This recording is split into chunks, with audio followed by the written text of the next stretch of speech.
Шуалдызбен біз алып, бізді бағар мекенсің. Байқау шарты бойынша 9 ауданнан келген қатысушылар қазақтың ежелгі 7 дәстүрінің бірін сахналап, қойылым барысында жанды дауыста ғұрыптық ән айтуы қажет.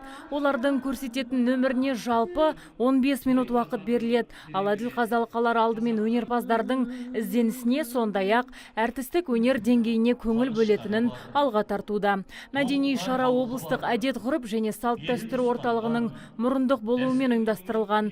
Басты мақсат жастарға қазақтың ежелгі дәстүрімізді дәріптейтін ғұрыптық әндерді насихаттау. Ауылдың алтауызы, тойбастар, осы ғұрыптардың барлығы қазіргі таңда дәстүр болып бізде қалыптасқан. Бірақ осы ғұрыптың өзіне тән әні бар. Өзіне тән әдемі әдет ғұрыптары бар.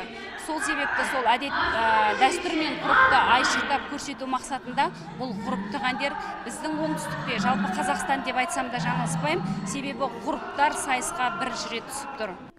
Сахнаға шығу кезегін күтіп отырған Сарыағаш ауданының өнерпаздары сыңсу және аужар ғұрыпына байланысты 10 минуттық қойылым көрсетеді. Оған ұжымның 15 әртісі қатысады екен. Додаға 2 апта бойы дайындалған қатысушылар бұл нөмірді сахналау үшін көп ізденгенін алға тартуда. Сарын деген жеңгенің айтар ақыл кеңесі бар. Сол сарынды қостық, көркемдейік деп, тек қана жаңағы бір сыңсу мен бір аужармен ғана шектелмейік деп, сондай жаңағы дәстүрлі әндерді қосып. Енді бір ала білет, жеңеміз деп келдік қой, жаңағы жеңіс тұғырынан көрінеміз. Осы дәстүрімізді дәріптеп, керемет өнер көрсетеміз деп келдік.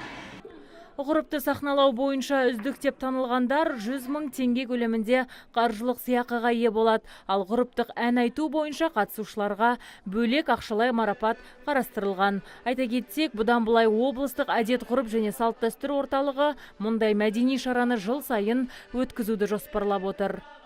Азиза Мадияр, Талғат Қырғызалиев, ТВК телеарнасының жаңалықтар қызметі.